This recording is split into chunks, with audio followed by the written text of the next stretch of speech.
Nosotros hagamos la historia y otros las escriban en un mundo mejor. Buscar la lucha adentro por transformar el mundo significa amor. Nos encontramos acá en La Victoria, Estado de Aragua, en el cuartel Mariano Montilla. Vinimos desde la ciudad de Caracas, de la Universidad Militar Bolivariana de Venezuela, y vinimos hasta acá en el afán de buscar la mayor cantidad de información posible con la finalidad de llevar a cabo la marcha o ruta hacia la victoria. Nos encontramos en este momento con el profesor Germán Fleita, quien además de ser el cronista de la ciudad de la Victoria, es abogado, es historiador. Profesor, queremos que el día de hoy nos hable todo lo que, ese gran conocimiento que usted tiene acerca de lo que fue, lo que es y lo que significa para nosotros y un futuro la batalla de la Victoria en el marco de cumplirse el próximo 12 de febrero el bicentenario de esa gesta heroica. Profesor, para nosotros va a ser un gran honor escucharlo. Aquí se dieron 4 grandes batallas. La primera fue en el año 1812, cuando Miranda, como generalísimo de los ejércitos y dictador, enfrenta aquí al primer fiero capitán realista que surge contra la República, que es Monteverde. Después viene la segunda batalla, que es de la que vamos a hablar, la de Rivas contra Bove, en la Segunda República. Vale la pena señalar aquí que los 2 oficiales más bravos que tuvo España en Venezuela fueron Monteverde y Bove, y los 2 fueron derrotados aquí en La Victoria. La única ciudad que tiene esas 2 estrellas pegadas, y que aquí se derrotó a los 2 grandes oficiales españoles.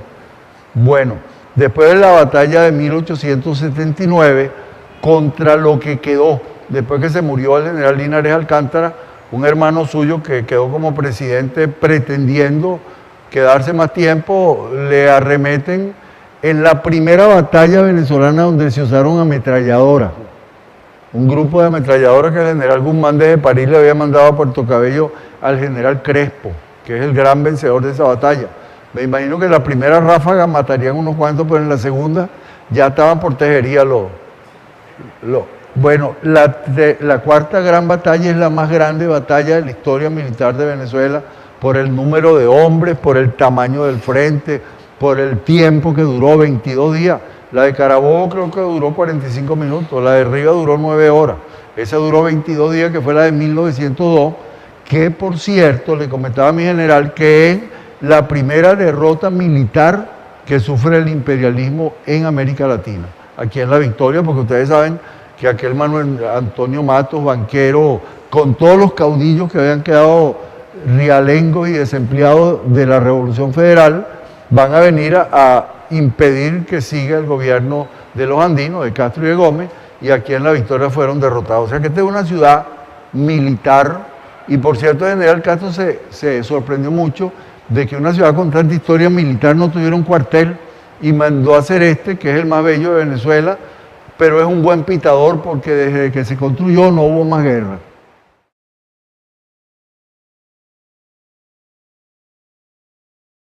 Contra la Primera República, esa que nació el 19 de abril de 1810 y se confirma el 5 de julio, surge una reacción del gobierno de la corona.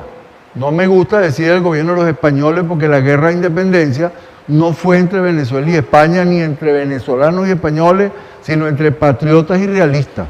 Pero había españoles que eran patriotas como Campo Elías o como Villapol, y en cambio había realistas que eran de Caracas, como José Domingo Díaz, ¿no? El gobierno realista es derrocado en el primer golpe de Estado que se da en Venezuela, que es el 19 de abril, se destituye a las autoridades con un argumento convincente y lapidario, que es el siguiente: si España está invadida por los franceses, y los franceses han puesto en Madrid a un hermano de Napoleón Bonaparte como rey, aquel borrachón simpático que se llamaba Pepe Botella, José Bonaparte, ¿a quién representa el capitán general? ¿A quién representa usted? No representa al rey que está en Madrid, porque nosotros lo desconocemos, es un usurpador. Tampoco a nuestro verdadero y legítimo rey que está preso, porque está preso. Entonces, si usted no representa a nadie, ¿dónde está el poder? Usted no lo ejerce, el poder ¿dónde está? En el pueblo. ¿Y quién representa al pueblo? Nosotros, los cabildantes de Caracas, y asumimos el poder, y lo asumen, pero lo asumen como una junta conservadora de los derechos de Fernando VII. Entonces convoca un congreso que se va a estar convocando abril, mayo, junio, julio, agosto, septiembre, octubre, noviembre, diciembre, enero, febrero, y el 2 de marzo se reúne el primer congreso, 2 de marzo de 1811. El 2 de marzo se reúnen los congresantes y empiezan a discutir tonterías, que si no será bueno anexármonos a Inglaterra, donde hay un rey, el rey Jorge, que es generoso y que es tal, que si no será bueno empezar por una confederación de todos los estados venezolanos para que haya unanimidad de criterio, que si no será bueno más bien esperar que España resuelva el problema, porque están a punto de sacar a Napoleón, a ver si lo sacan de España y tal, qué sé yo. Y esa discusión dura durante el mes de marzo, abril, mayo, junio, y en julio, el 3 de marzo, un hombre de 27 años pide la palabra y se tira un discurso que dura 1 minuto, donde dice, no hay 2 congresos, porque aquí se reunía la gente más que en el congreso verdadero.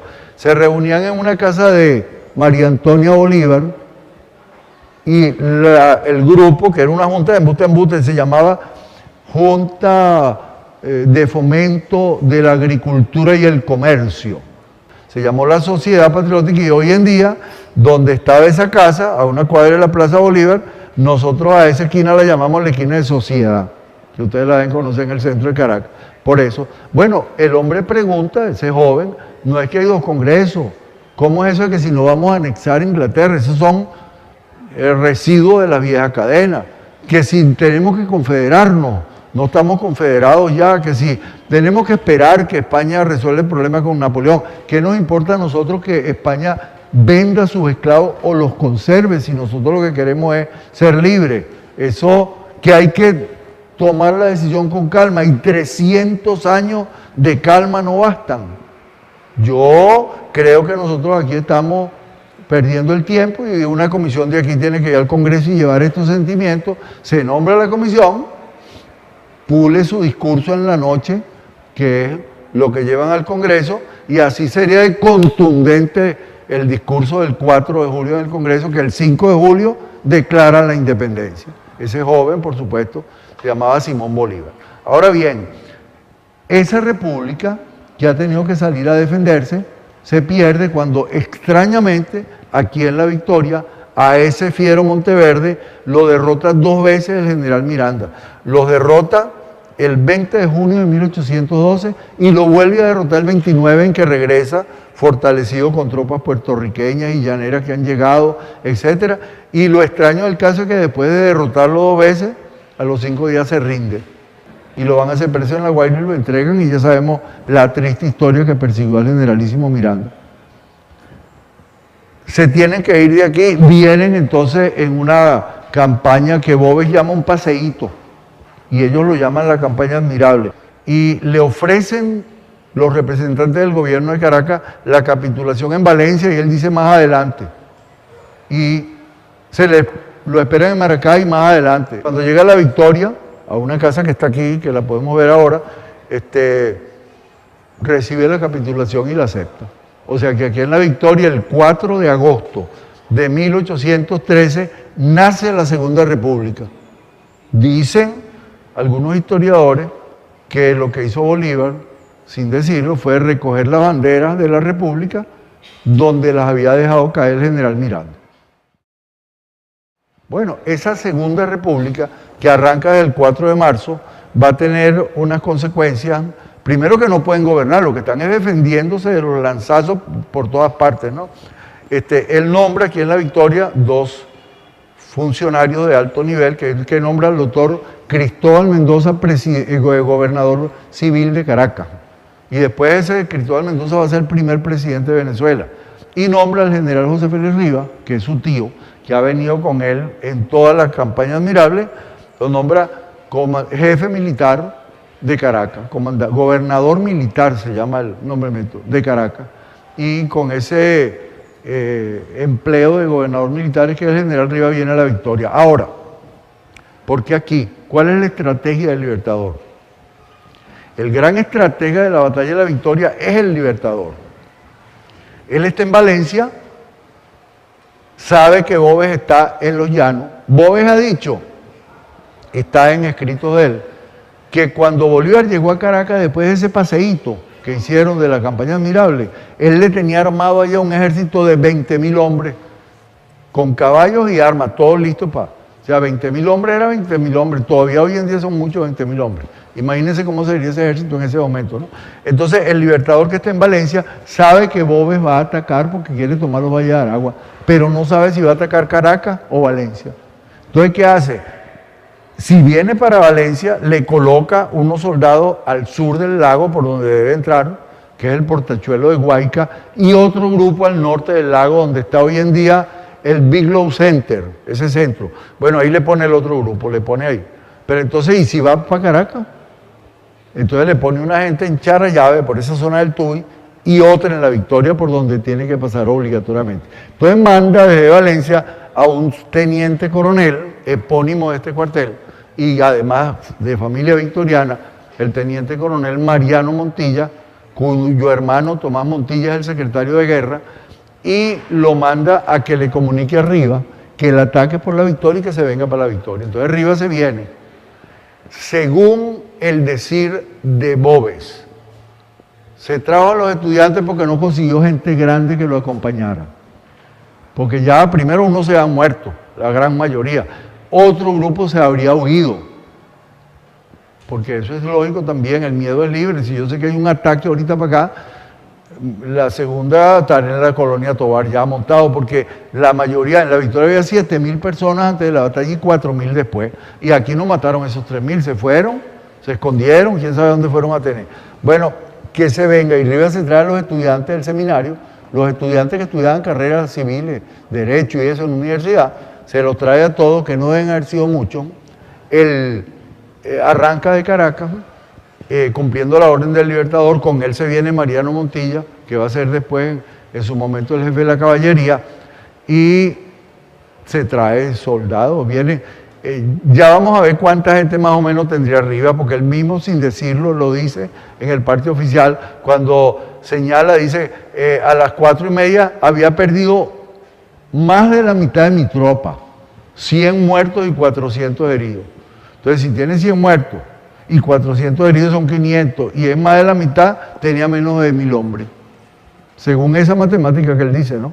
El general López Contreras en su libro dice que eran 2.000, el general Bencomo dice que eran más o menos 1.500, o sea, por ahí está el número, ¿no? Porque además debe haberse venido sumando mucha gente por ahí. Pero según Rivas, debían ser menos de 1.000. Entonces se viene con la gente de Caracas, llega a La Victoria el 10 de febrero, hay una demanda en los tribunales contra él de una señora de apellido Villavicencio, donde, qué lástima que no tenga aquí, pues yo publico un trabajo llamado Rivas, ladrón de gallinas.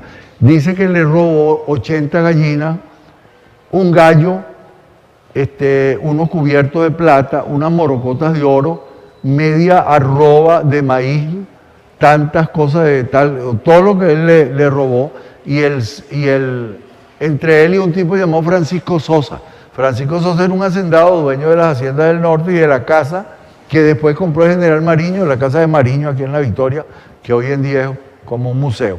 Bueno, él lo demanda y le gana el juicio. Solamente que cuando la sentencia sale, Rivas anda por Oriente defendiendo a la patria, ¿no? Pero queda como una anécdota de lo que hacían los realistas, que hasta ahí se metían en los tribunales. Bueno, Rivas arma a su gente aquí en La Victoria, empieza a fortificar la ciudad, debe haber traído algunos cañones, y en La Victoria debe haber habido algunos cañones también que quedaban, porque el general Miranda fortificó también con cañones la ciudad. Bueno, en total es que el ataque se produce el día 12 de febrero. Hay una leyenda aquí en La Victoria que dicen que una mujer que estaba durmiendo con un oficial, ella lo invitó a que se fueran el domingo a bañar en un sitio llamado el Río Verde. Y él le dijo, no voy a estar el domingo porque nosotros el sábado vamos a atacar La Victoria. Y la mujer en lo que pudo se se montó un caballo y vino a tener que saber Rivas. Y que entonces Rivas utilizó un grupo que casi no se nombra tampoco, que es el Campo Volante, que era una porción de muchachos, de jóvenes, hijos de los hacendados, ricos, bien papiados, inteligentes, muchos de ellos habían estudiado fuera o estaban estudiando. El jefe tenía 16 años, que era Vicente Michelena, y su hermano tenía 14, que era Santos Michelena, que llegó a ser hasta presidente de la República, y habían que se conocían los caminos verdes. Ellos podían llegar de aquí a Valencia sin entrar por la carretera, por el camino real, ni de aquí a Caracas sin pasar por el camino real, que debe haber estado infestado de enemigos. Se podían ir por los caminos de las propias haciendas que conocían muy bien. Entonces le manda avisar al Libertador que el ataque es ya lo sabía, que es el sábado. El Libertador sabía que era en La Victoria, pero no sabía qué día, el sábado. Y dicen que ese mismo grupo viene entonces al Big Love Center, a los Guayos, a avisarle al grupo que está ahí, al mando de Campo Elías, y que ese grupo avanza hacia La Victoria y por eso llega cuando la batalla está casi perdida. Él describe la batalla arriba en el parte oficial, que es lo que yo creo que lo que ustedes tienen que tener como el cuento echado por el mismo general Rivas. Él dice a las 7 de esta mañana, o sea que empezó a escribirlo el mismo día, sábado, porque era un sábado, el sábado en la noche, pues dice a las 7 de esta mañana. Me dio parte la avanzada de que venía la tropa, a las 8 empezaron nuestros soldados a dispararle y a las 8:30 ya estaba comprometido toda la batalla. Por todas partes estaba. ¿Cuántos entraron? Entraron por la vía de San Mateo 700 hombres, 500 de caballería y 200 de infantería. Y por allá, por Suate, entraron 2.700, de los cuales 2.000 a caballo y 700 a pie. O sea, 700 infantes y 2.000 de caballería. Eso hace un total de 3.400 hombres. Él debe haber tenido 1.000 o menos de 1.000 o más de 1.000, pero un número parecido a ese, por lo que él mismo dice que la mitad ha perecido. Entonces él dice que hubo un fuego cerrado y todo el día. Ahí se producen varios hechos que son realmente heroicos, ¿no? Uno de ellos es el caso de los macabeos. En la Biblia hay un libro que se llama Los Macabeos, y en el versículo 7, a una madre a quien un tirano enemigo de la religión le ha matado 7 hijos, se los está matando a menos que digan que ese Dios en el que ellos creen no existe y tal, que el verdadero es, bueno, quien sea. Y la madre, cuando ya han matado a 6 y le van a matar al último, el muchacho está medio asustado, le dijo, no temas a los tiranos, antes por el contrario, sigue el ejemplo de tus hermanos y mostrándote valiente, entrega tu vida, que en un futuro nos encontraremos en el cielo, me imagino, en tal visión. Bueno, la madre de los Muguerza tenía 5 hijos, que eran todos en edad de pelear, menos uno, que era el más chiquito, que tenía 10 años. Se meten en la guerra y matan a uno el 3 de febrero en la batalla de la Puerta, la primera batalla de la Puerta, y en la batalla de la Victoria matan a 2. Y Rivas se acerca hasta la madre, la casa existe, hasta la madre de los Muguerza, y le comunica la noticia, le dice, comadre, mala noticia, para usted y para la patria, mataron a los muchachos. Y esta madre victoriana le contesta, general, la mala noticia es para mí, pero para la patria no, porque ahí está el otro. Y llama al hijo de 10 años y le dice, váyase con su padrino y defiende el puesto de sus 3 hermanos. O sea, eso nos habla a nosotros de la calidad de las mujeres venezolanas en ese momento, ¿no? La otra escena que a mí me parece realmente ejemplar es la de Rivas Dávila. Rivas Dávila entra como jefe de la caballería, le meten un tiro, lo opera el doctor Carlos Arbelo, que era el médico de la batalla en el hospital de sangre que había, que queda cerca de la plaza, y que por cierto el hospital militar se llama Carlos Arbelo, por él.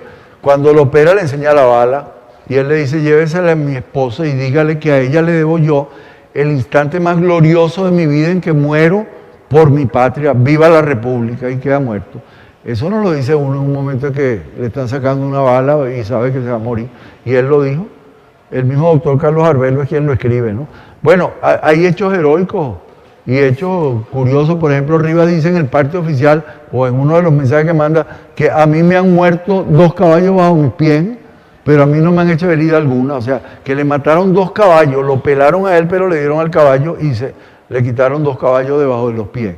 Bueno, y esa batalla tiene todo el heroísmo que pueden tener unos muchachos que están viendo que hay a sus compañeros al lado, etcétera, ¿no? Hay una escena que también es importante que ustedes la conozcan, que es que en un momento determinado Rivas, que era un hombre religioso, entra, ya lo había hecho antes, en la batalla de los Horcones lo hizo, entró a la iglesia, puso la espada a los pies de la Virgen de la Paz.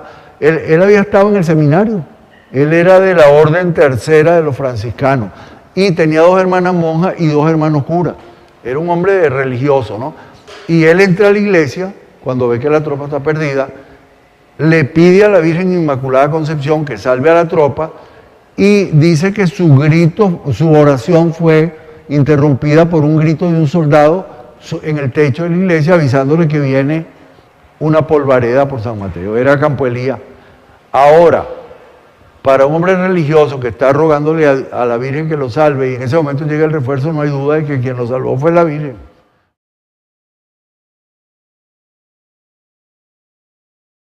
La batalla a las 5:30 llega el refuerzo que hace un doble efecto.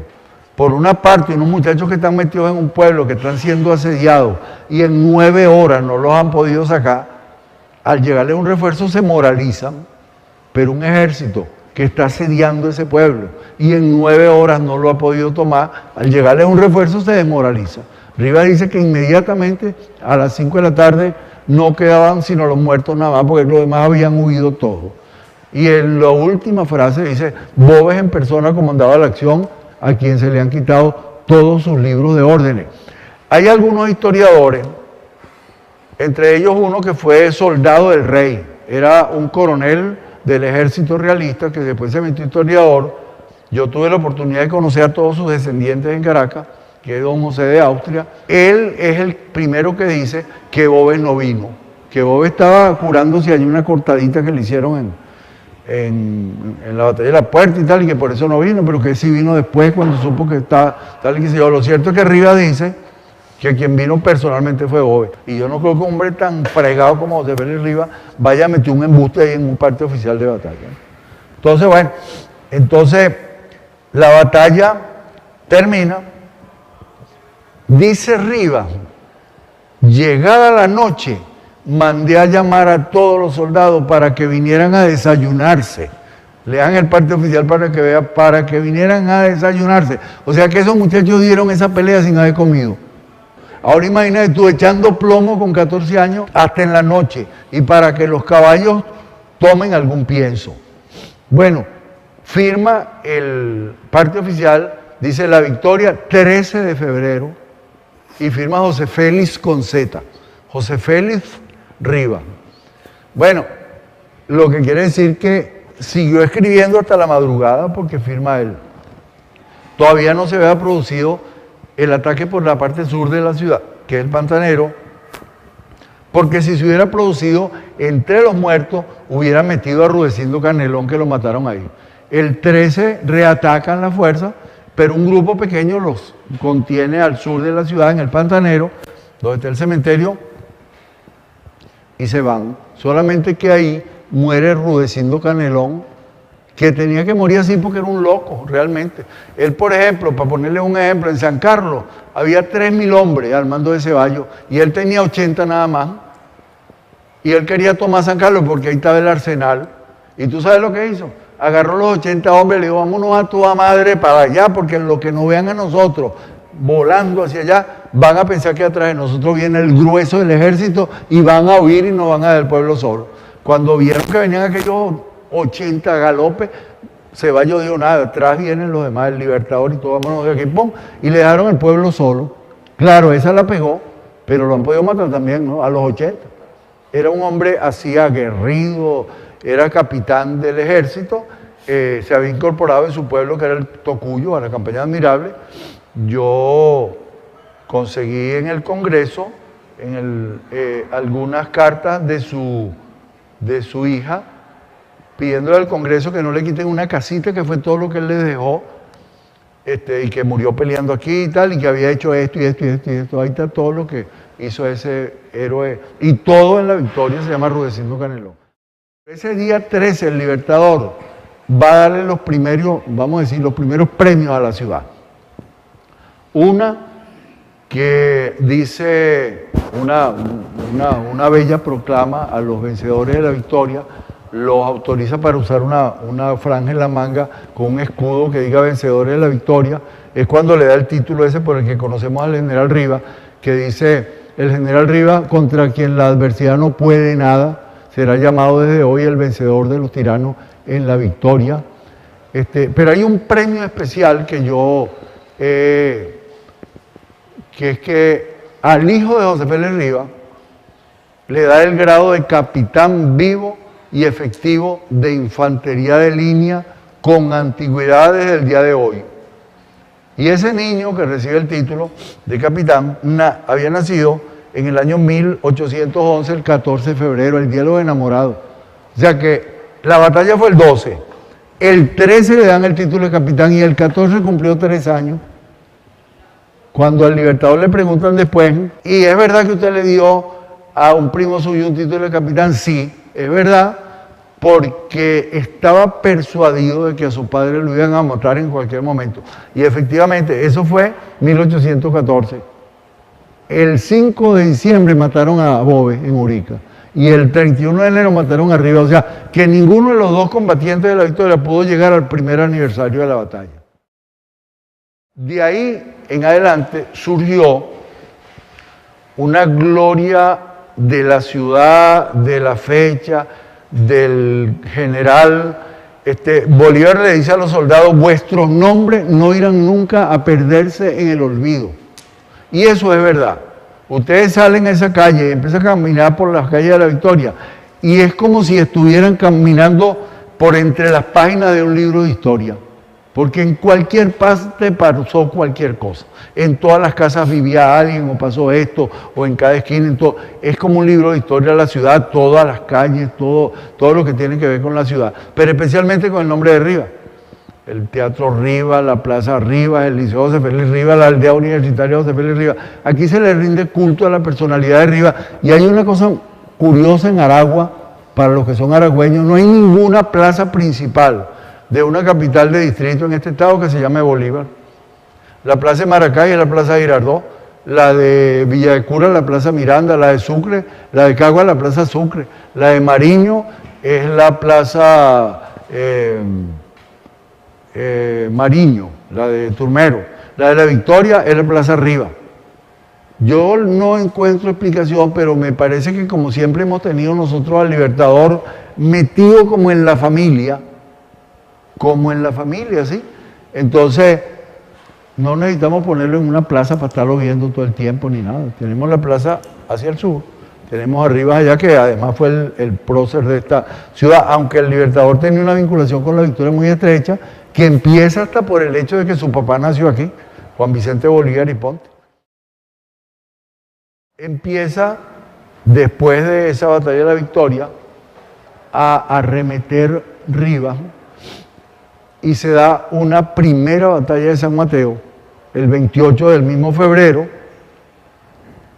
Rechazan esas tropas, y el 25 de febrero entonces se casa la gran batalla, que es la que va a tener como final el episodio de Ricaurte, ¿no? La gente, dicen los historiadores, que la gente desde el mismo pueblo estaba viendo hacia el ingenio y veía que por el cerro de arriba, Bove, que era un gran estratega, mandó a la gente por detrás a subir por el cerro y a caerle por detrás a la casa, pero en el pueblo la estaban viendo. Y vieron como la gente iba entrando y dieron por tomada la casa cuando oyeron aquella explosión espantosa. En una entrevista que le hacen a Mateo Bolívar en el siglo XIX, ella dice que estaba en la cocina con la niña Petrona y entró mi niño Ricaurte y le pidió un tizón de candela y nos mandó a todos a que bajáramos y cogiéramos hacia el pueblo. Y cuando íbamos por la mitad del camino vimos la explosión. Llegó a la polvorera, que ellos llaman así, y le tiró el tizón a la polvorera y volaron todos los que estaban adentro, por supuesto. Se fueron despavoridos, derrotados, pero además con el impacto. un matracazo que no deben haberlo oído nunca ningún soldado de esa época, una explosión, todos los quintales de pólvora estallaron al mismo tiempo. Entonces se van. El Libertador llama a Mariño que está en el oriente, porque cuando empezó la campaña admirable por el Táchira hacia acá, Mariño arrancó desde la isla que era de ellos, Chacachacare, donde estaba su hermana Concepción Mariño, y vienen a la costa, invaden el oriente y van a liberar todo el oriente. Entonces el Libertador lo llama varias veces, le hace unos llamados angustiados. El hombre se vino mandado, entró por el sur, y cuando van subiendo a un sitio entre Villa de Cura y San Juan de los Morros, donde los dos cerros se estrechan, hay un cerro aquí, uno aquí, y ahí los cerros como que se acercan, hay un cañón en el medio, y se vuelven a separar, eso se llama Boca Chica. Ahí Mariño arma su tropa, y cuando van regresando los hombres de Bove, los aniquila. No matan a Bove, pero dicen que llegó con 8 hombres a Calabozo. O sea que te imaginarás cómo fue esa batalla espantosa. La batalla de Boca Chica, y entonces viene Bove después a librar la que sí es la gran catástrofe del centro, que es la segunda batalla de la Puerta. 3.000 muertos. Bolívar y todo su Estado Mayor y todos los oficiales y todo, con 1.500 hombres, que era lo que tenía, ven a ver qué pasa con Caracas. Si llega Bove a Caracas, corta cabeza parejo todo el tiempo, y entonces deciden la emigración oriente. Eso es lo que va a hacer que 20.000 caraqueños, no 20.000 hombres entrenados como ustedes, sino 20.000 señoras gordas y muchachitos y viejos y todo, tengan que emprender esa penosa huida hacia el oriente, y llegan al oriente, y entonces Bove manda a Morales a perseguirlo y exterminarlo, no lo hace, no lo alcanza, y él se va también atrás, y por eso es que entonces en el oriente van a ocurrir esas dos batallas, que fueron también la tumba de la República. La batalla de Urica, que la perdimos, pero mataron a Bove, y de ahí huyen hacia Maturín, ahí lo terminan de aniquilar.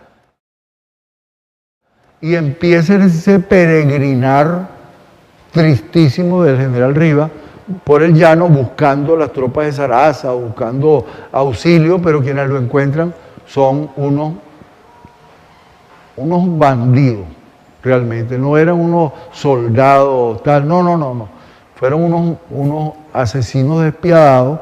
Hay 3 versiones de la muerte de la que está en los libros, que es la que todo el mundo sí sabe. Yo escribí un libro que se llama Después de la batalla, y meto esa versión, que es la que se sabe todo el mundo, que dice que Rivas huyó por ahí, un esclavo que lo conducía fue a Tucupido y lo denunció, y entonces vinieron, se lo llevaron a Tucupido, lo balancearon, frieron la cabeza en aceite y la mandaron para Caracas y la pusieron en un palo en la puerta de Caracas, y que después cuando el pacificador Pablo Morillo llegó, la mandó a bajar, y que entonces la familia, para saber si era la cabeza de General Rivas, hizo examinar la calavera con un barbero que le había hecho 2 extracciones de muelas, y el tipo dijo, sí, esta es la cabeza del general, porque aquí está este orificio, aquí está, esa muela. Y entonces cuando Eloy Palacio, 80 años después, hace la estatua que está en la Plaza Rivas, lo hace con la boca abierta, arengando a la tropa para que desde abajo se le vean los 2 huecos por los cuales fue reconocido. Esa es la versión común y corriente. Pero entonces cuando ese librito salió, me dijo un amigo mío, Aquiles Rangel, historiador, me dijo, oye, un señor que quiere hablar contigo, que dice que es nieto de Concepción González, del esclavo que delató arriba. Y vamos rápido, tiene 90 años y se puede morir. Yo le dije, no, hoy mismo porque me puedo morir yo también, vámonos. Total que nos fuimos. Y estaba un señor muy elegante, un señor muy decente, y me dijo, tenía el libro en la mano, este libro lo escribió usted. Le dije, sí señor, usted dice aquí lo de la muerte de Rivas, usted sabe lo que dice, porque usted lo escribió. Sí, eso es mentira. Digo, bueno, es lo que dicen los libros. Sí, eso es lo que se ha dicho siempre, pero mire, vea eso que está ahí. Había como una especie de estuchito, como un cajoncito así con vidrio, ¿no? Y había una correa, pero de suela negra, se ve que de correa pasó a ser un pedazo de palo, ¿no? Y una hebilla negra completamente, que se supone que era de oro y se ennegreció, que decía JFRH, José Félix Rivas Herrera. Entonces me dice, esa era la correa del general Rivas. Yo le he hecho el cuento porque el cuento se lo echó mi abuelo, Concepción González, a mi papá todo el tiempo y mi papá me lo echó a mí todo el tiempo. Que es el siguiente.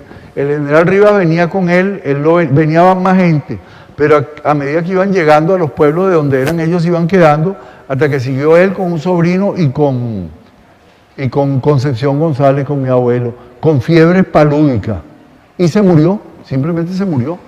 Y mi abuelo lo enterró, pero lo cinturió. Cinturiar era quitarle el cinturón, que era donde estaban las balas y el puñal y los reales y todo. Mi abuelo lo cinturió y se vino para Tucupido. Y ahí lo cazaron, un negro esclavo, pagando con monedas de oro, con revólver y tal, lo pusieron en confesión. Y él dijo dónde había enterrado al general Rivas y fueron a buscarlo. Y cuando lo sacaron ya estaba descompuesto y por eso fue que frieron la cabeza en aceite. Oye, a mí me pareció una versión absolutamente creíble, ¿no? Sí le pregunté, bueno, ¿y por qué no dijo eso Concepción González en su momento? Porque si lo hubiera dicho, primero no hubiera caído esa raya en su familia, y segundo no lo hubieran ahorcado como lo ahorcaron, porque lo ahorcaron unos guerrilleros federales, ya estaba viejo y venir, lo agarraron y lo ahorcaron para cobrarle lo de arriba, ¿no? Por lo menos hubiera salvado la vida, bueno, porque usted sabe y tal que yo. Bueno, esa es una versión. Y una que me mandó mi querido amigo Adolfo Rodríguez del Guárico, cronista del Guárico, un historiador muy importante, que me mandó un periódico que se publicó en Tucupido el 31 de enero de 1815, donde relatan todas las versiones de la muerte de Rivas. Bueno, ahí aparece como versión de la muerte de Rivas, ¿no? Que lo hicieron preso, lo llevaron a Tucupido y le hicieron un juicio burlesco. Un tipo que llamaban Moralote, que por casualidad se llamaba Francisco Tomás Moral, igual que el general, ¿no? Moralote, que era un asesino despiadado. El tipo con una Biblia, que era el libro más grande que había en el pueblo, al revés porque no sabía leer, decía, aquí está la sentencia, Barrajola, porque el que lo apresó, el jefe civil, era Barrajola, analfabeta también como él, ¿no? Llamaba Lorenzo Figueroa Barrajola, le decía. Bueno, aquí está la sentencia, Blanquinchi, Guindinchi, Generalinchi, Ribinchi, Lancinchi. Todas las palabras eran así, burlonas, burlescas y tal. Hay dos versiones según ese periódico, que en un momento estaba fastidioso el tipo ya y agarraron un machete, un tipo, deja la vaina, y le cortó la cabeza al general Rivas. Y otro dice que no, que lo alancearon. Lo que sí cuentan todos, y eso lo dicen todos, es que el general Rivas era muy escrupuloso y entonces, en la mañana en que lo iban a alancear, él pidió permiso para afeitarse. Y entonces se lo dieron, y uno de los soldados que le dijo a Barrajola, no le des permiso, porque con esa navaja se puede suicidar. Y él dijo, mejor así porque nos ahorra trabajo. Entonces el general Rivas, que se afeitó, y después que se afeitó le pasó la navaja y la brocha y todo al sobrino que no se quiso afeitar. Y después dijo, lo único que le pido es que mi sobrino y a mí nos maten juntos. Y que no toquen a este negro, que lo que es un esclavo que nos ha venido acompañando, que nos sirvió. Y toma, fulano, te regalo la broma de afeitarse. Yo le digo, ¿usted no tiene por casualidad las cosas de general Rivas? No, bueno, el revólver lo tienen mis hijas, yo no sé qué. Esas son las tres muertes de Rivas, las tres versiones que hay. No se sabe porque murió en manos de los enemigos por allá. De ahí en adelante, para terminar, la ciudad ha recibido todos los homenajes que ustedes se puedan imaginar. Es imposible que ustedes digan 12 de febrero en cualquier parte de Venezuela, todo el mundo se va a acordar de la victoria del general Rivas. Pero si ustedes dicen general José Feliz Rivas, sí, la victoria, 12 de febrero. Y si dicen la victoria, todo el mundo se va a acordar del general Rivas y van a decir 12 de febrero. O sea, quedaron indisolublemente ligados la fecha, la ciudad y el héroe, ¿no? Después, la misa, el general Rivas, cuando le acuerdan hacer una estatua en Caracas, él dice, no, a quien deben hacer una estatua en Caracas es al Libertador, que Ese es el origen de la estatua de Bolívar que está en Caracas, la batalla de la Victoria. Y arriba le acuerdan una estatua en la Victoria, que es esa que está ahí. Yo creo que esa es la estatua más bella que hay en este país. La hizo Eloy Palacio, el que hizo el José Antonio Páez, que está en el Paraíso, el que hizo el Libertador, que está en Maracaibo, la India del Paraíso, que esa se llama Estatua de la Batalla de Carabobo. Esa la hizo Eloy Palacio, el mismo que hizo esta. Entonces, fíjense una cosa, empiezan a hacer una misa los 12 de febrero en Caracas, esa misa después pasa a la Victoria y sigue siendo una misa, una fiesta de iglesia. En 1897 el Consejo Municipal declara como fiesta parroquial y pueblerina en todo el municipio. En 1944 el presidente del Estado de Aragua, Aníbal Paradisi, declara el 12 de febrero Día de Venezuela en Aragua, y en el 45 se hacen las primeras grandes fiestas, pero el 18 de octubre, el día de la Revolución de Octubre, sale el gobernador en Maracay a un cuartel a ver qué está pasando y le metieron un tiro y lo mataron. Y el 10 de febrero de 1947, la Asamblea Nacional Constituyente, presidida por el poeta Andrés Eloy Blanco, declara el 12 de febrero Día Nacional de la Juventud. Yo, cuando llegué a ser cronista, mandé a la OEA una comunicación con todos los argumentos para que la OEA declarara Día Interamericano de la Juventud el 12 de febrero, y me mandaron una carta así, hablándome de unos niños, 3.000 niños, que se quedaron en un pueblo mexicano, porque los padres estaban huyendo y tal, y combatiendo por allá, y fueron atacados por un ejército como de 10.000 hombres. Y los 3.000 niños defendieron la ciudad y la salvaron. No pudieron los atacantes tomar la ciudad, y que México había propuesto ese día como... Entonces yo le mandé una carta diciendo que retirábamos la proposición de nosotros y nos sumábamos a la de los mexicanos, ¿no? Interesa mucho decirle a ustedes que en el año 1984 me correspondió a mí el honor de ser presidente de la Junta 12 de febrero, la que organizaba los actos, y entonces hablé con mi general Peñalosa Zambrano, que era el director de la Academia Militar, y le dirigimos una carta al obispo de Caracas, que era Monseñor Lebrun, pidiéndole que autorizara que la Virgen Inmaculada Concepción de la Victoria fuera la patrona de la Academia Militar. Se aceptó. Se hizo un acto bellísimo de entronización. Los primeros años venían los cadetes y escoltaban a la Virgen en el desfile. Venían cadetes, después vinieron cadetes y seminaristas y gente del pueblo, muchachos, campesinos y tal, hasta que no sé por qué se fue aflojando, no vinieron más. Y un día le pregunté a unos oficiales, ustedes saben que la Virgen está... No tenemos ni idea de eso. Pero yo quisiera que este año, que son los 200 años, retome la Academia Militar esa obligación y de agradecimiento que tiene con la Virgen, que fue la que salvó los soldados jóvenes en aquel momento. Y los cadetes no son sino soldados jóvenes, que mañana pueden necesitar la protección de esa misma Virgen, ¿no?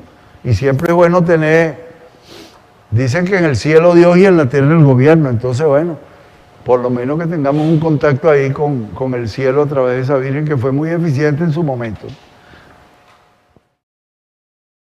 Coronel Franzurita, quería preguntarle, profesor, si usted tiene algún antecedente sobre un instituto militar, escuela militar o otras personas que hayan tratado de emular lo que nosotros estamos haciendo en este bicentenario, que es marchar desde Caracas por el Camino Real, como se le conocía, hasta la ciudad de la Victoria. No sé si usted tiene algún conocimiento de que... No, una marcha así, por lo menos en mi... desde que yo me conozco, que siempre he estado metido en esto y he participado, nunca he sabido que haya habido eso, esa marcha. No, nunca que haya venido una institución militar o algo así. Aquí venían mucho antes los cadetes de la Academia Militar, era a estudiar la batalla de 1902.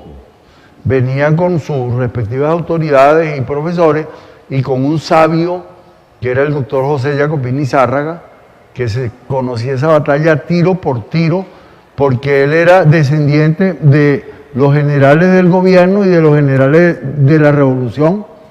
Él hablaba con el general Alcántara, que era su abuelo, y hablaba con los generales de Zárraga, que eran de la revolución. O sea, él tenía un conocimiento total, porque había visto las dos partes, y él venía con ellos.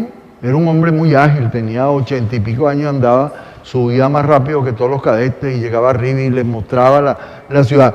Es la única vez que he visto a los cadetes, vinieron como 5 años diferentes a esa batalla, pero de la de Rivas nunca. De la de Rivas nunca. La batalla del 12 de febrero no. Mi pregunta es con respecto al impacto que va a tener esta marcha que nosotros vamos a realizar, el impacto que va a tener sobre la victoria y sobre Venezuela entera, ¿cuál es su expectativa?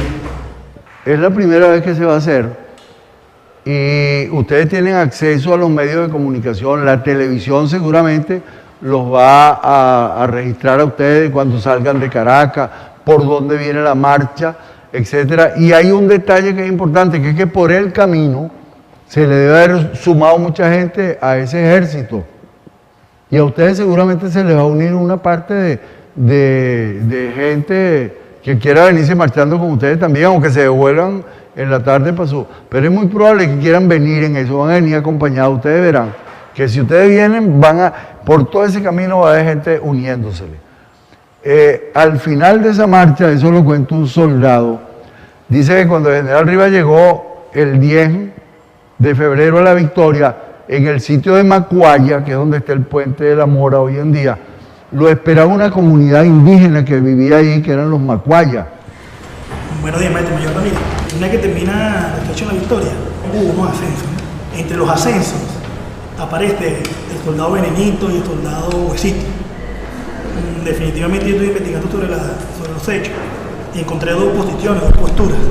Quisiera saber cuál es la suya. Una donde ambos eran milicianos y oriundos victorianos de aquí del pueblo y que su misión fue sencillamente engañar a la tropa realista o a la tropa de Gómez, traerlos al sitio donde eran degollados por los patriotas. Y la otra donde sencillamente eran unos escolares. Quisiera saber qué...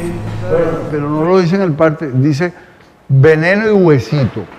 A uno lo ascienden a sargento y al otro lo...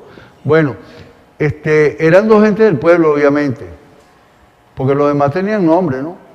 Eran dos personas que eran llamadas, pero mira, no, en la Victoria nunca se ha logrado, y todo el mundo ha buscado en los papeles y en las memorias y tal, y todos los que escribieron memoria, Trinidad Morán, todo eso sobre la batalla de la Victoria, pero no aparece de dónde eran esos tipos, quiénes eran, si sobrevivieron, si llegaron a viejos, dónde están los descendientes, no se sabe nada.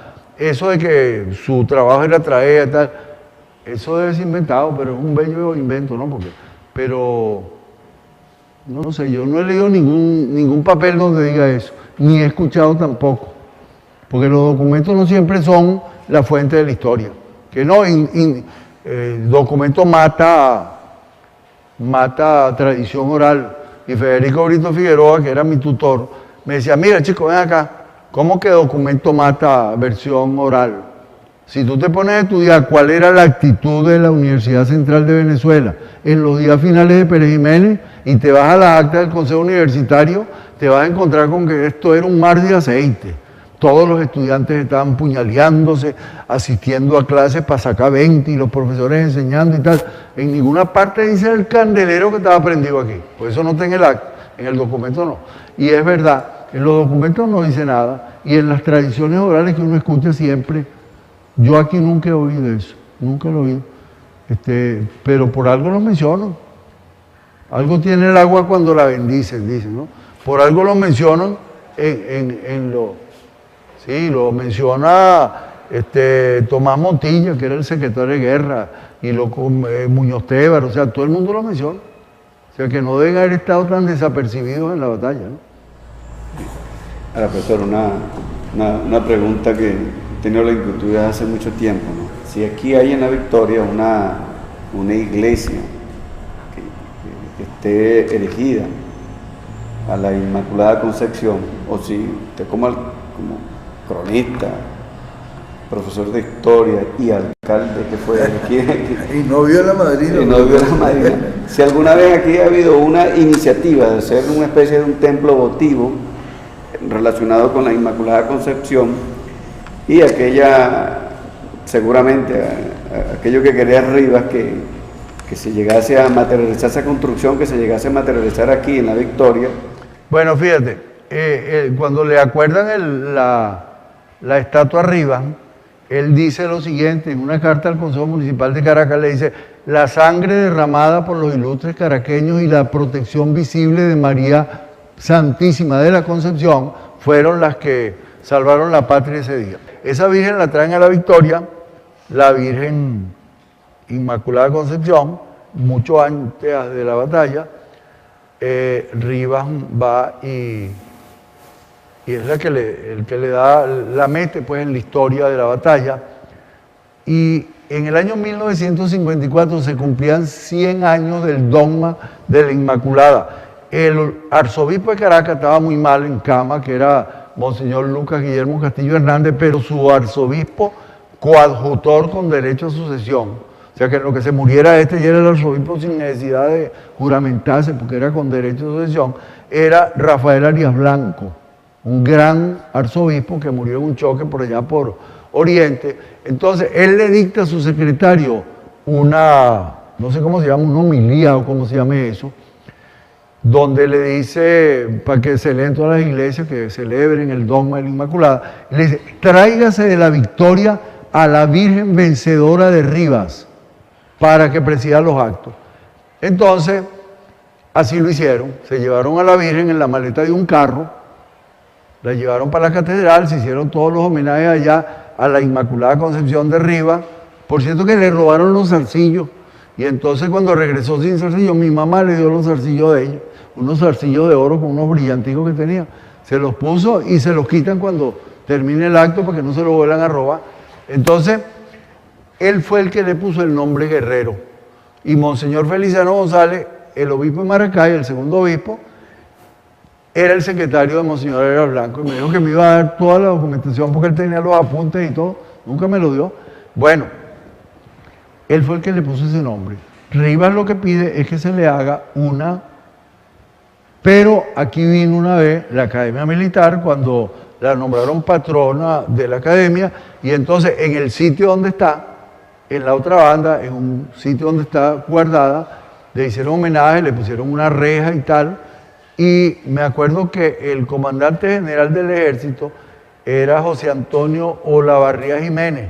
Vino aquí y prometió eso que usted está diciendo. Chicos, ¿por qué no le hacemos una a la Virgen y tal y qué sé yo? Yo le mire, nos conformamos con que le manden a hacer los zarcillos de oro con el par de escuditos de la Academia Militar.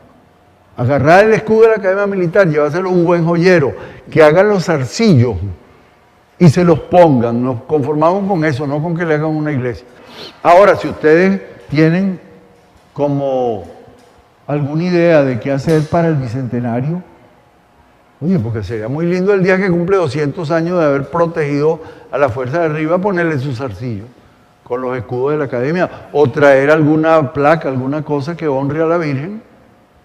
Sería, bueno, todo eso lo podemos hablar ahora de lo que se puede hacer ahí.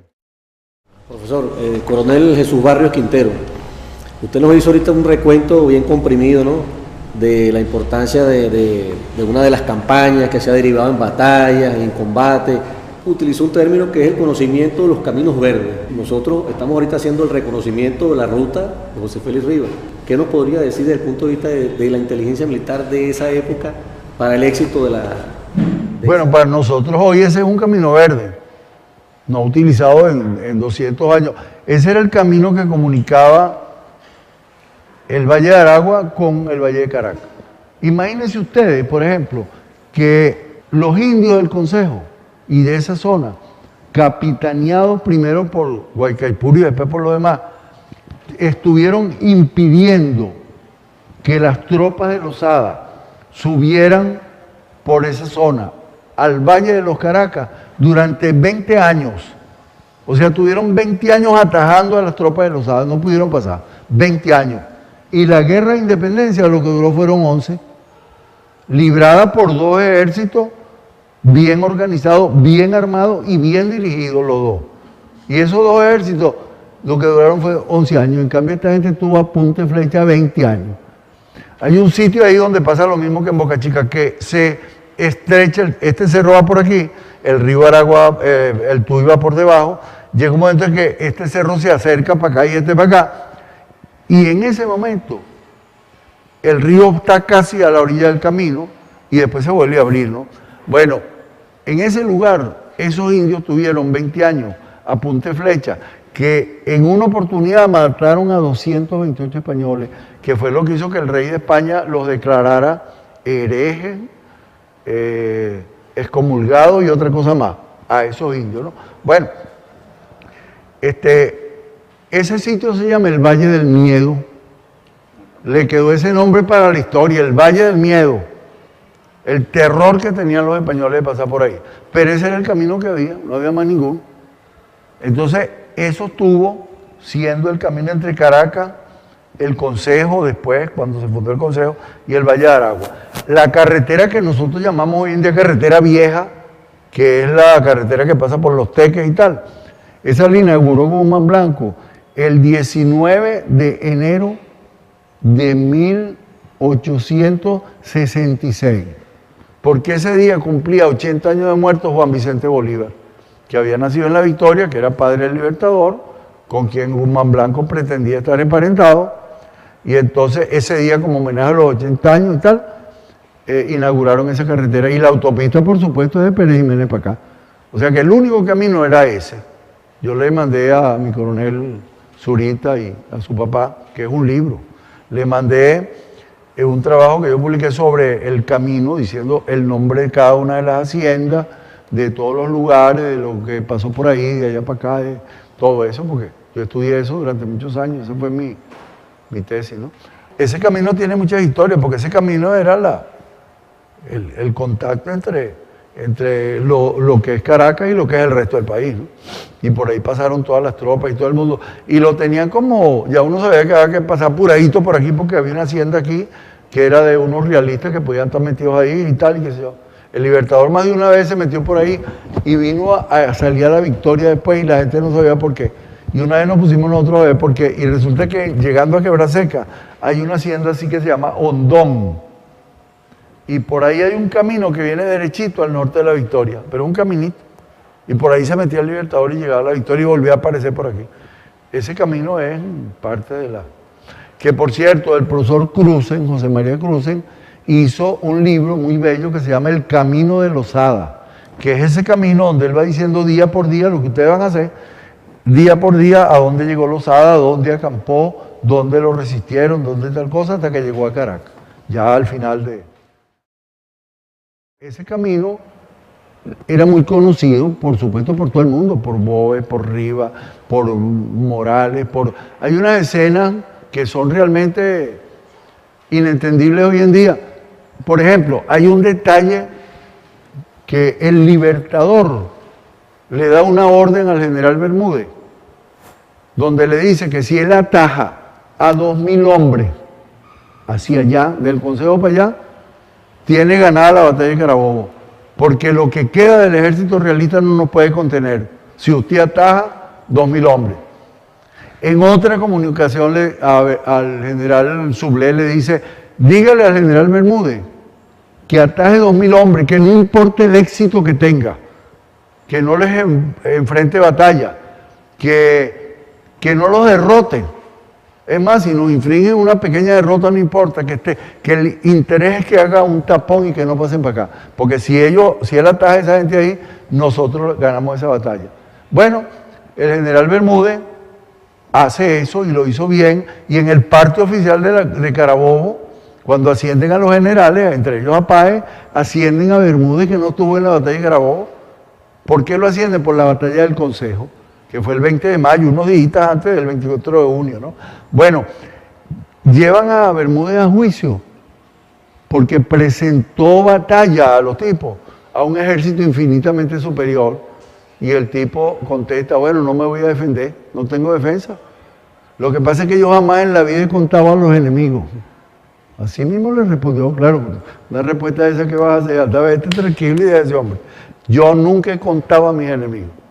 Bueno, Bermúdez atajó a la gente ahí. En esa hay una escena que llama la atención, en que Bermúdez está con su gente ahí y llega un soldado con un pantalón negro de campana y una camisa blanca y un sombrero en un caballo, y pregunta quién manda esa tropa, y entonces le contesta a él, Francisco Bermúdez. Era Morales el jefe del ejército, Francisco Tomás Morales, Francisco Bermúdez. Entonces dice, mañana temprano lo cojo y lo fusilo.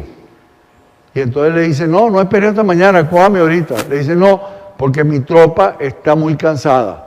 después. Y entonces hace una reverencia con el sombrero y le contestan de allá todos los soldados una reverencia con el sombrero. Y en el caballo de Bermúdez está un soldado con un fusil anivelando a Morales, se lo ha podido pegar ahí mismo, ¿no? Lo tiene apuntado y le dice, le disparo. Y Bermúdez le dice, no dispare, pues ya tocaron silencio. Coño, tú te pones a ver, eso ahorita ninguno lo entiende. Bueno, eso lo cuenta un soldado que se llama, ¿cómo es que se llama? El soldado... Sí, pero lo cuenta también un soldado que estuvo ahí, que es el que le pregunta a los tigres y le dice, no, porque ya tocaron silencio. Entonces, Morales hizo una vez y se fue. Imagínate tú, en este momento no lo hubieran pelado. ¿Quién de ustedes lo hubiera pelado teniéndolo ahí? Yo quisiera que usted me diera alguna información, si la tiene, en relación a lo que fue el sostenimiento logístico, o cuál era el apoyo, cómo se manejaba la logística, o cómo se manejaba la logística durante esa marcha de la victoria y la batalla de la victoria, aunque ya usted nos dijo algo que las tropas desayunaron en la cena prácticamente, en la noche, pero ¿cómo era para la época ese sostenimiento logístico? De la logística yo lo único que sé es lo de las 80 gallinas que le robaron a esta señora, que se la deben haber comido seguro, y de que el cura Peraza, que era el cura de la Victoria, le escribe una carta a Colly Prat, que era el arzobispo de Caracas, diciéndole que el general Rivas llegó el 10 en la mañana, fue directo a la iglesia, lo reprendió por no haberse ido. ¿Cómo se le ocurre a usted que hace aquí? Lo van a matar, yo no sé qué y tal. Lo reprendió y después le mandó a hacer comida para 1.500 hombres, 1.500 raciones de comida. Entonces yo saco la cuenta, bueno, con 1.500 raciones de comida comen 1.500 hombres una sola vez, o comen 752 veces. Lo único que se sabe es que él tuvo que hacer 1.500 raciones. Es lo único que aparece. Del resto, ¿dónde comieron? ¿O cómo comieron cuando veníamos? ¿O qué comieron? Sí. No, yo no tengo información. Mi pregunta es, ¿hubo o existe un registro o alguna anécdota de esos seminaristas y de esos estudiantes universitarios, de alguien que haya sobresalido en esa jornada que contribuyó a materializar la victoria de esta batalla? Sí, ese es un rollo. Fíjate, el cabildo dice, solicítesele al general Rivas los nombres de los defensores de la victoria para que sirva de memoria para las viudas y los Montepíos y todos los que eso, porque en los acuerdos Rivas pone mucho énfasis, y el Libertador también, en socorrer a las viudas, especialmente a la de Campo Elías, a los mujeres y tal, o sea, socorrer a los... Bueno, esa lista nunca se hizo, porque no te olvides que la batalla de la victoria del 12 de febrero, la de la puerta del 15 de junio, Boves entra a Caracas, en mayo es cuando se acuerdan estas cosas de los que elevan la victoria al rango de ciudad, etc. El 7 de julio llega Boves a Caracas, y ya de ahí la expedición, o sea que hay muy poco tiempo de estar instrumentando esa cosa, porque la gente es lo que esté salvando la vida, ¿no? Cuando yo llegué a la alcaldía, era alcalde de Caracas Claudio Fermín. Yo hice un acto, el primer 19 de abril, yo pensé que nos podíamos dar un lujo de tener como orador al presidente del Cabildo que declaró el 19 de abril y tal, que era en ese momento el negro Claudio Fermín. Lo invité y vino. Y entonces le tenía preparado esos acuerdos del Consejo Municipal.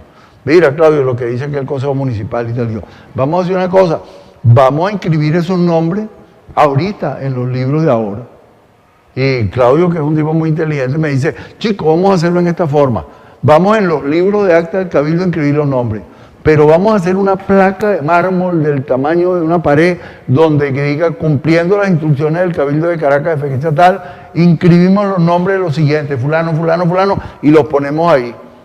En total que quedamos en hacerlo, empezamos a buscar los nombres. Él lo que consiguió allá fueron las actas originales, me mandó fotocopias y microfilm y todas las actas. O sea, nos pusimos en eso, pero como que nos fuimos retardando mucho, y después entró la campaña política. Yo no participé porque yo nunca he sido político, no me da nota la política, pues. Aunque me persigue, y cuando me persigue yo hago como esas mujeres cuando la está persiguiendo un hombre buen mozo, ¿no? Que empiezan a caminar poquito a poco hasta que las alcanza, ¿no? Yo soy así. A mí no me gusta la política, pero cuando estaban buscando un tipo para ponerlo de alcalde de La Victoria, me hacía el tonto, pero tú sabes. Entonces, ay no, hay gente con más mérito, hay hasta que ¡pum! Bueno, y así seguí derecho. Yo fui diputado al Congreso, gobernador encargado del Estado un tiempo y todo, pero así he hecho el pendejo, como digo. Bueno, no logramos hacerlo, pero yo creo que este es el momento de hacerlo, para los 200 años. Y si está demasiado encima, por los 200 años, para los 200 años del día que el Consejo lo acordó. Eso se acordó más o menos como finales de marzo. Nosotros podríamos hablar con el Consejo Municipal de Caracas para que a finales de marzo inscribamos los nombres de los defensores de la victoria en el Cabildo de Caracas, en la placa que digo tal. Ese sería un acto muy importante. Acuérdate que aquí lo que defendimos fue a Caracas. Y Caracas, agradecida, dio toda esa cantidad de cosas. Bueno, podemos hacerlo ahora. Bueno, pero también porque fue instituido el año de la juventud en el país. Que corre todo el año, sí. Todo el año, en ese marco se puede. En el marco ese, en el bicentenario de que el acuerdo del Consejo Municipal puede ser. También. Ellos lo acordaron ese día, hacemos la cosa ya. Hoy cumple. ¿En marzo qué día? No sé, pero lo busco en los papeles. Profesor, una pregunta, ya creo que para cerrar el ciclo de preguntas. Conocemos la Plaza Rivas acá en La Victoria. Hay unas calles que están alrededor de la iglesia. ¿Se conservan esas calles igual a como era en la época? Básicamente la estructura de las calles sí. Muchos edificios que no tienen nada que ver con la ciudad histórica de La Victoria, sino con unos edificios ahí que no le dan beneficios sino a los que lo hicieron y lo vendieron, pero se conservan algunas casas. En la plaza están algunas casas que deben haber estado igual. Hay unas que fueron la cárcel real, pero están las mismas arcadas igualito como fueron en su momento, convertidas en casas de familia ahora. La catedral está igualita porque, bueno, esa la remodelaron, pero la remodelaron porque, tú sabes, la abandonaron un tiempo y le nació un árbol en el techo, imagínate tú, un árbol. Pero en general la ciudad está más o menos, por ejemplo, estas calles que van a tener la plaza, están igualitas. Las casas, inclusive muchas de ellas, se han desmoronado porque son de tierra. Aquí no estaba el cuartel, aquí estaba el hospital, se llamaba el Hospital de los Menesterosos, un hospital, y el general Castro entonces mandó a estudiar la ciudad y le dijeron que el sitio ideal para el cuartel era aquí. Entonces le cambió a las monjas el hospital por otro allá y unas casas. O sea, lo que va pasando en los pueblos, la vida de los pueblos es muy, muy creativa, ¿no? Pero la ciudad básicamente está con la misma estructura que tuvo. Yo sé hasta dónde llegaba en esa época, porque y todo lo que creció después de aquí para allá, después para allá. Por eso nosotros creamos una figura que está en todas las partes del mundo, que es el casco histórico, la parte vieja, vamos a decir. Sí se puede. Uno cree que los realistas estaban allí, no podían entrar, no estaban en todos lados. Fíjate que hay un cuento según el cual uno de los mujeres iba subiendo las escaleras de la iglesia y venía bajando un realista con una lanza y lo clavó. O sea que estaban montados por todos lados, era una guerra. Bueno, muy importante esta reunión. Para mí es muy importante porque tenía tiempo que no veía a mis compañeros de uniforme. Pues yo soy un soldado sin uniforme, ¿no? Bueno, profesor, muchas gracias. La verdad es que yo quiero agradecer en nombre de los cadetes de nuestra Universidad Militar Bolivariana de Venezuela, en nombre de los oficiales que me acompañan en esta, lo que yo podría llamar esta gesta que estamos llevando a cabo para tratar de traer la historia acá al presente y de que todos los venezolanos tengan la oportunidad de volver a vivir aquellos momentos de nuestras páginas de oro, de nuestra historia. Yo, y en el mío propio, quiero agradecer por haber apartado este día para darnos toda esta información, darnos mayores elementos de juicio para que toda esta gran actividad que estamos llevando a cabo en el marco del Bicentenario de la Batalla de la Victoria tenga el éxito esperado, ya que vamos a contar con suficiente información de tal manera de que lo que vayamos a hacer se ajuste exactamente a lo que ocurrió hace 200 años. Y de verdad que su aporte, su experiencia para nosotros es de gran valor. Estamos haciendo un gran esfuerzo, así como lo hizo en su oportunidad Guaycaipuro y nuestros indígenas en contener o luchar contra los conquistadores, posteriormente nuestro libertador Simón Bolívar y nuestros patriotas en la lucha por la independencia contra el ejército realista. Nosotros estamos haciendo un gran esfuerzo, tomado de la mano del legado del comandante supremo Hugo Chávez Frías, por llevar a cabo esta segunda independencia. Esta segunda independencia tiene mucho de lo cultural, tiene mucho del encuentro con los valores, para que todo el pueblo venezolano se aúne o se una esfuerzo cada día más, de tal manera de que esta lucha la llevemos a cabo todos nosotros y de verdad sea la segunda y definitiva independencia. Muchas gracias.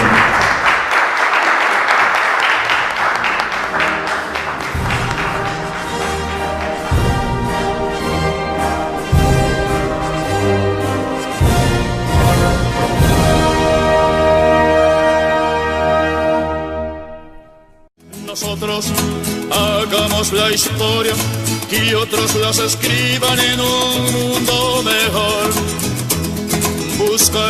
Buscar la lucha adentro por transformar el mundo significa amor. Nos encontramos acá en La Victoria, Estado de Aragua, en el cuartel Mariano Montilla. Vinimos desde la ciudad de Caracas, de la Universidad Militar Bolivariana de Venezuela, y vinimos hasta acá en el afán de buscar la mayor cantidad de información posible, con la finalidad de llevar a cabo la marcha o ruta hacia la victoria. Nos encontramos en este momento con el profesor Germán Fleita, quien además de ser el cronista de la ciudad de la Victoria, es abogado, es historiador. Profesor, queremos que el día de hoy nos hable todo lo que, ese gran conocimiento que usted tiene acerca de lo que fue, lo que es y lo que significa para nosotros y un futuro la batalla de la Victoria, en el marco de cumplirse el próximo 12 de febrero el bicentenario de esa gesta heroica. Profesor, para nosotros va a ser un gran honor escucharlo. Aquí se dieron 4 grandes batallas. La primera fue en el año 1812, cuando Miranda, como generalísimo de los ejércitos y dictador, enfrenta aquí al primer fiero capitán realista que surge contra la República, que es Monteverde. Después viene la segunda batalla, que es de la que vamos a hablar, la de Rivas contra Bove, en la Segunda República. Vale la pena señalar aquí que los 2 oficiales más bravos que tuvo España en Venezuela fueron Monteverde y Bove, y los 2 fueron derrotados aquí en La Victoria. La única ciudad que tiene esas 2 estrellas pegadas, y que aquí se derrotó a los 2 grandes oficiales españoles. Bueno, después de la batalla de 1879, contra lo que quedó, después que se murió el general Linares Alcántara, un hermano suyo que quedó como presidente, pretende ser libre. Eso que hay que tomar la decisión con calma, y 300 años de calma no bastan.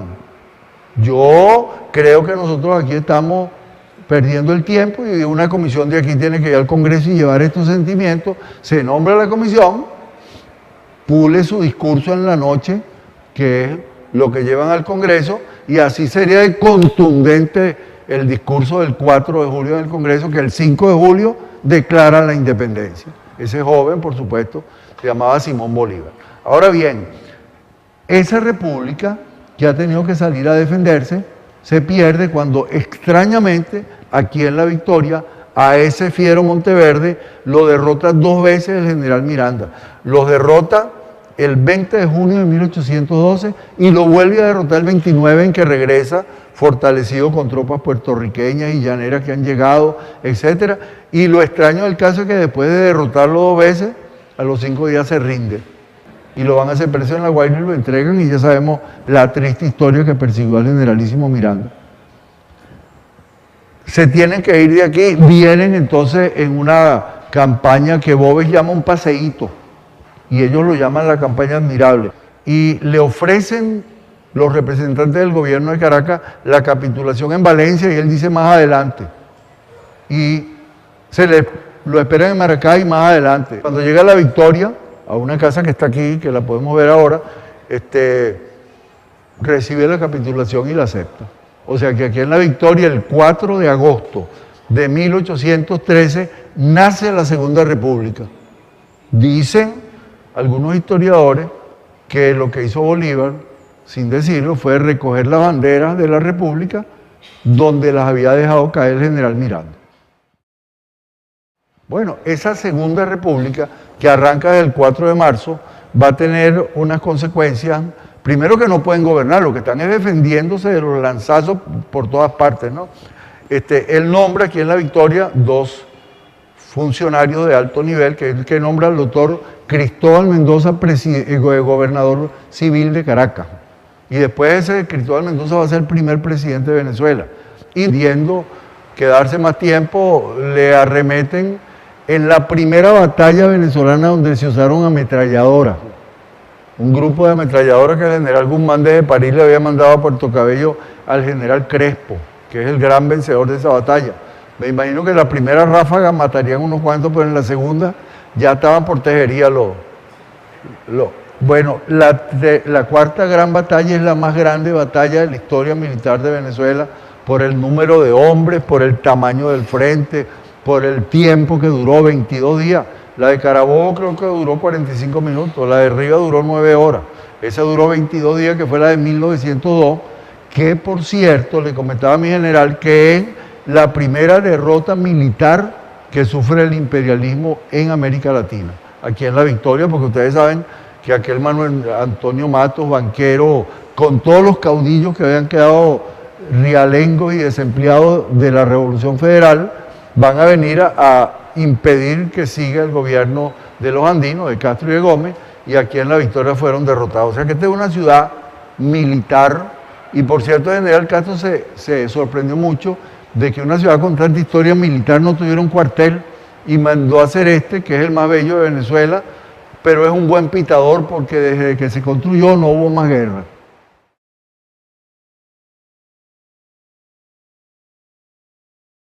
Contra la Primera República, esa que nació el 19 de abril de 1810 y se confirma el 5 de julio, surge una reacción del gobierno de la corona. No me gusta decir el gobierno de los españoles porque la guerra de independencia no fue entre Venezuela y España, ni entre venezolanos y españoles, sino entre patriotas y realistas. Pero había españoles que eran patriotas como Campo Elías o como Villapol, y en cambio había realistas que eran de Caracas, como José Domingo Díaz, ¿no? El gobierno realista es derrocado en el primer golpe de Estado que se da en Venezuela, que es el 19 de abril, se destituye a las autoridades con un argumento convincente y lapidario, que es el siguiente: si España está invadida por los franceses y los franceses han puesto en Madrid a un hermano de Napoleón Bonaparte como rey, aquel borrachón simpático que se llamaba Pepe Botella, José Bonaparte, ¿a quién representa el capitán general? ¿A quién representa usted? No representa al rey que está en Madrid, porque nosotros lo desconocemos, es un usurpador. Tampoco a nuestro verdadero y legítimo rey que está preso, porque está preso. Entonces, si usted no representa a nadie, ¿dónde está el poder? Usted no lo ejerce. ¿El poder dónde está? En el pueblo. ¿Y quién representa al pueblo? Nosotros, los cabildantes de Caracas, y asumimos el poder, y lo asumen, pero lo asumen como una junta conservadora de los derechos de Fernando VII. Entonces convoca un congreso que se va a estar convocando abril, mayo, junio, julio, agosto, septiembre, octubre, noviembre, diciembre, enero, febrero, y el 2 de marzo se reúne el primer congreso, 2 de marzo de 1811. El 2 de marzo se reúnen los congresantes y empiezan a discutir tonterías. Que si no será bueno anexármonos a Inglaterra, donde hay un rey, el rey Jorge, que es generoso y que tal, que si no será bueno empezar por una confederación de todos los estados venezolanos para que haya unanimidad de criterio, que si no será bueno más bien esperar que España resuelva el problema, porque están a punto de sacar a Napoleón, a ver si lo sacan de España y tal, qué sé yo. Y esa discusión dura durante el mes de marzo, abril, mayo, junio, y en julio, el 3 de marzo, un hombre de 27 años pide la palabra y se tira un discurso que dura 1 minuto, donde dice, no hay 2 congresos, porque aquí se reunía la gente más que en el congreso verdadero. Se reunían en una casa de María Antonia Bolívar y el grupo, que era una junta de embuste, se llamaba Junta de Fomento de la Agricultura y el Comercio. Se llamó la Sociedad Patriótica y hoy en día, donde estaba esa casa, a una cuadra de la Plaza Bolívar, nosotros a esa esquina la llamamos la esquina de Sociedad, que ustedes la deben conocer en el centro de Caracas.